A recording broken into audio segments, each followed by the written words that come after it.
Caïman. Oui. Dites-nous un peu petit témoignage. Merci beaucoup. Je sais que nous venons de perdre un grand homme de la République, un chevronné de la matière de droit. D'abord, je fais un témoignage parce que Maître Yoka Kembe, qui vient de nous quitter, d'abord, il était mon professeur du cours du droit des fonctionnaires internationaux, qui m'enseignait en deuxième année de licence à l'Université de Kinshasa. C'est une vraiment perte énorme que la République vient d'encaisser. En dehors de ça, il a assumé plusieurs fonctions, ministre des Affaires foncières, ministre de Justice, et plusieurs fois beaucoup de services diplomatiques qu'il a rendu à l'époque du régime Mobutu, et aussi avocat, qui est un grand formateur des avocats, nous l'appelons grand maître, parce que mon stage professionnel, je trouve en tant qu'avocat stagiaire, j'avais commencé par doucement.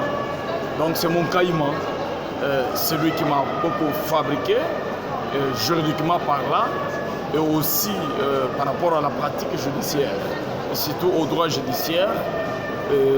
Non seulement ça, c'est un grand notable de ma communauté Songé qui vient de nous quitter.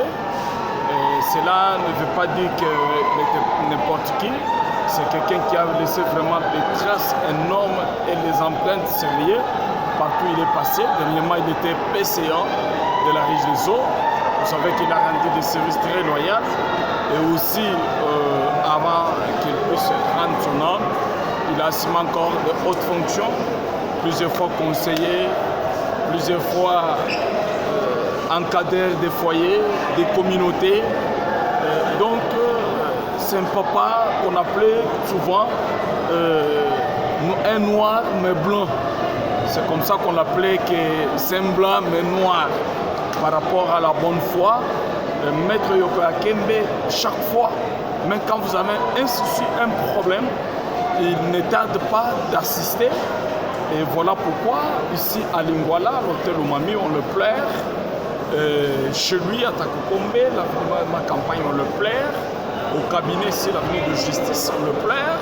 Au Palais des Nations, et aussi fut commissaire du peuple, l'ancien parlementaire, ancien député national à ce jour. Et voilà pourquoi c'est une perte énorme pour la République qui vient de perdre un grand homme à sa taille. Bon, c'est le destin, c'est le chemin de tout le monde, et vieux par rapport à son âge. Mais quand Dieu a décidé, c'est Dieu qui a donné et c'est Dieu qui a repris. Nous souhaitons tout simplement que son âme repose en paix. Merci beaucoup.